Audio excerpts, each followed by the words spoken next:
every envoy that's been involved in all these critical issues, I personally work with very closely. I talk to them 4 or 5 times a day, or meet with them, or they're in the White House, or they're here, primarily in the White House, or they're involved in the same meetings we're involved in.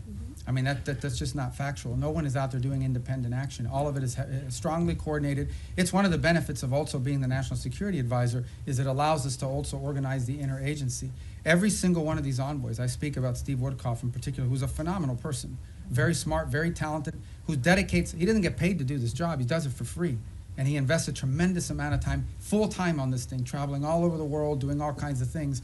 Okay, but Steve doesn't do anything independently. He relies on the interagency. He gets support from Treasury, sometimes from Commerce, certainly from the Department of War, and from the State Department. In fact, he's staffed in many of these visits by State Department folks, and including the ones in Miami, especially as we get to the technical parts of these agreements. So the synergy there is very tight across the board. And so I think that's just not factual. I was referring to Envoy Grinnell with Venezuela and some of those conflicts earlier this year that really kind of weren't helpful in getting towards the release of the prisoners. Yeah, look, everything that's been done in this administration has been coordinated in some form or fashion. I mean, you guys don't see it all because look, I know everybody wants foreign policy to be 100% transparent, but sometimes it really can't be, because there are sensitivities, because there are diplomatic sensitivities, because things people are willing to agree to in private that they may not be willing to do so in public. There's all kinds of things that have to happen in order to achieve outcomes. Sometimes they work, sometimes certain approaches work, sometimes they don't. But that's not new to this administration. That's been true throughout history. And but at the end of the day, I mean, I feel like we have a very good team of people that work very closely together on all of this. And the key is every single one of these conflicts, every single one of these issues are all multidisciplinary.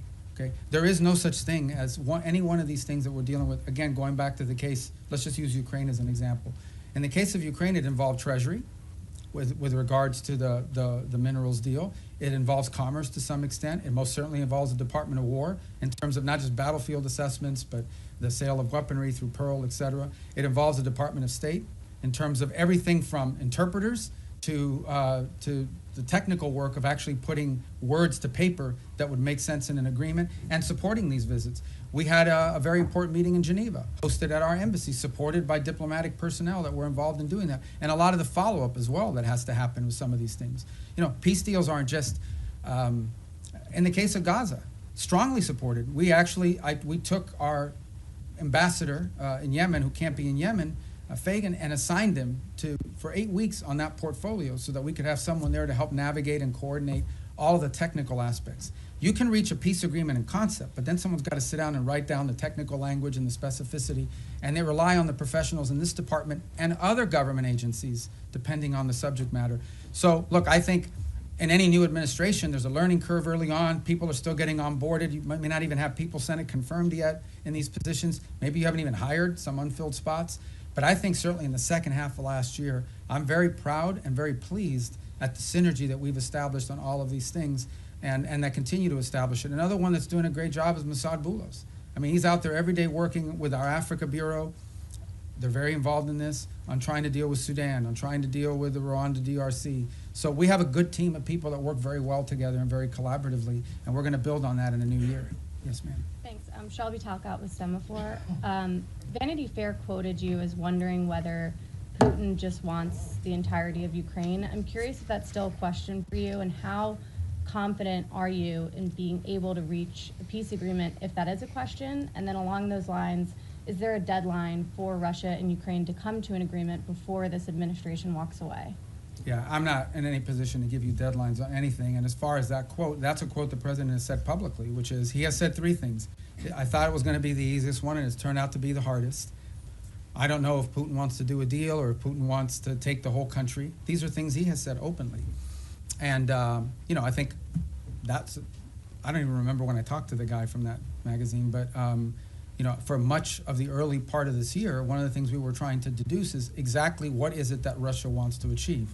We know what they wanted to achieve initially when the war began. They haven't achieved those objectives. There's a new set of objectives now. I mean, part of reaching an agreement is trying to understand, I've already said this, what both sides want or need and what they're willing to give. And so I think that was a question that many in the administration had early on, is defining what the Russian position, what exactly do they really, not what they say they publicly want, but what they publicly want and privately want are the same thing. That's part of the, and the same is true on the Ukrainian side, by the way. What could they actually live with? What's acceptable? What's not acceptable? What are their red lines? That's how you put a deal together. You have to sort of figure out if the two sides overlap at some point. Sometimes some deals are just not ready. Sometimes the timing is perfect. You have to put it together. If you look at what happened with Gaza, that looked intractable. And then a series of events occurred that made it possible.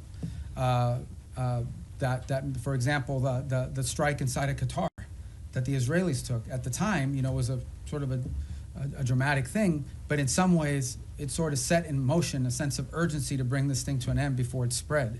So sometimes you just have to be ready for a change in circumstances or conditions that allow progress to be made. But these things are hard to do. They take a lot of time. Sometimes it takes some patience.